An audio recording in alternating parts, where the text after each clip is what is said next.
Hi, I'm Michael Jones. I'm one of the pastor teachers at the Orange View Church of Christ in Orange County, California. Just like everywhere else in the world, we're dealing with the coronavirus COVID-19 event and have been requested to practice social isolation. So doing my part in that, today I'm broadcasting from Machu Picchu on the top of the mountain as I try to stay away from others and do my part to stop the spread of the virus. I'll continue broadcasting from isolated locations in the days ahead. I did want to let you know that in my military life, I work as a judge advocate with the Army, and I have been called to military duty, so it'll be about 3 or 4 days before we have another daily devotional. Our congregation right now, during our midweek time, are studying through the Book of Esther, and I'd like to draw our devotional time from Esther chapter 4, which is the material we're looking at as a congregation this week. In Esther chapter 4, starting in verse 1, we read about the account of Esther being told about the plan that has been hatched against the Jewish people.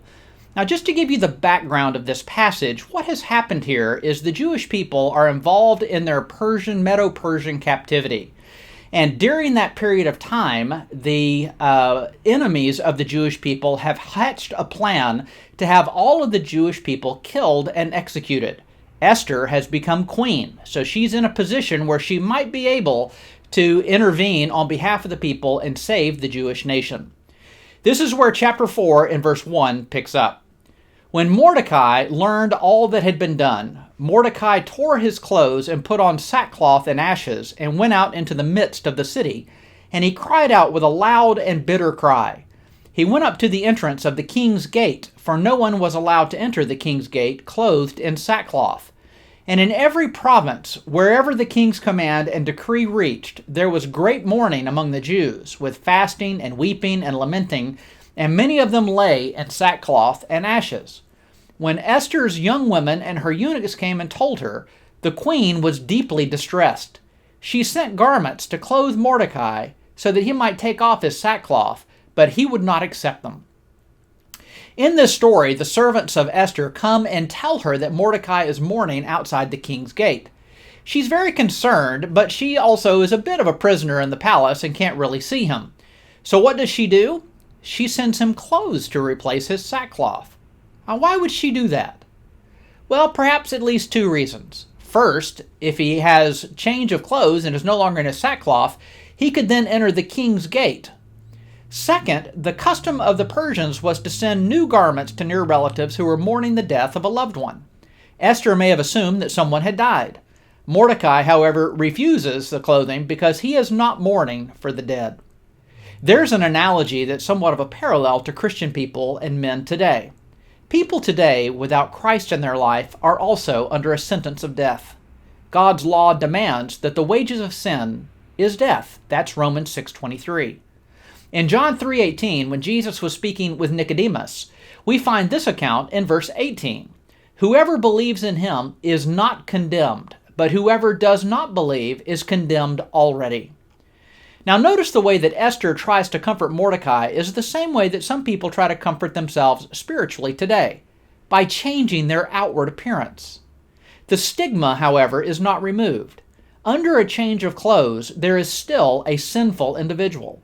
We might change our outward appearance by doing better things, by being involved in membership, by joining a church, becoming a religious person, but recognize that God does not call us to be religious. God calls us to be righteous, and there is, in fact, a difference. There are man's ways and there are God's ways of redemption.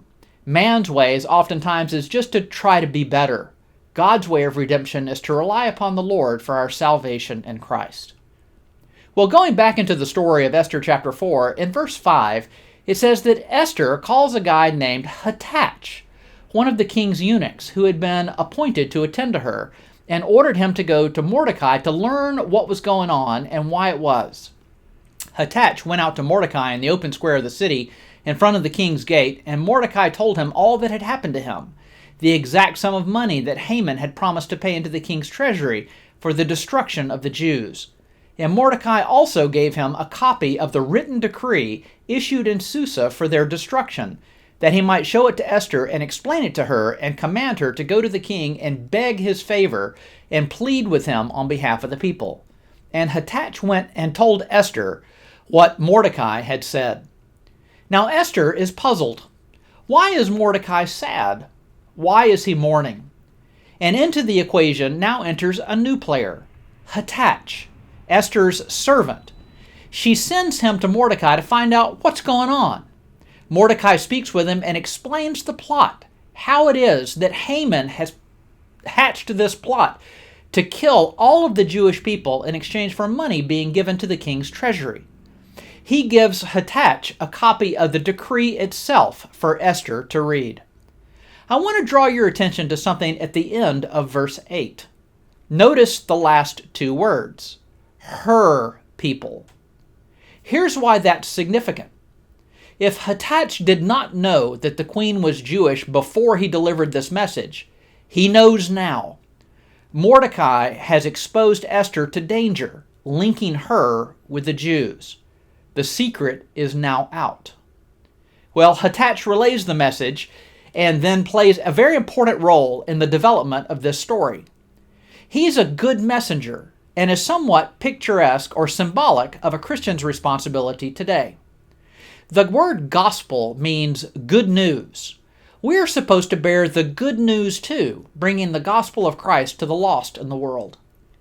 I want you to notice also how this relatively obscure man suddenly appears out of the blue to accomplish the work of the Lord. The Lord does that often. He very frequently uses the unknown and obscure. Consider that of the 12 disciples, none of them were notoriously known. Most of them were very common, poor, everyday nobodies. They were fishermen for the most part. The Lord uses common, everyday nobodies all the time. 5,000 men plus women and children needed a meal. The Lord used a willing little boy with bread and fish to bring glory to Christ. What's that little guy's name? Nobody knows. Unknown men lifted Paul over the Damascus wall in a basket. What were their names? We don't know, but God knows. There was a little girl who told General Naaman to go see a prophet of God in order to be healed. What was her name? We don't know. Nobody knows, but God knows. God often uses the relatively obscure to accomplish great things. In 1 Corinthians, Paul says, take a look at your calling, speaking to the church there. Not many wise, not many noble are called.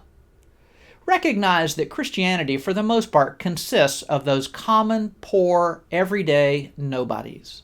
That includes me. It includes you. As such, recognize that God is quite capable of doing extraordinary things through those common, everyday nobodies. Encourage yourself in knowing that God can use you to do great things too. Someone has said great doors swing on small hinges. Are you little enough to be used by God? Think on these things as you go through the next couple days and recognize that God is able to do exceedingly abundantly above all we can think or ask, according to the power of God that works in us. Well, I hope that's helpful to you. I'll be back again, like I said, in about 3 or 4 days after my military duty has passed with another word from the Word of God. Thanks so much.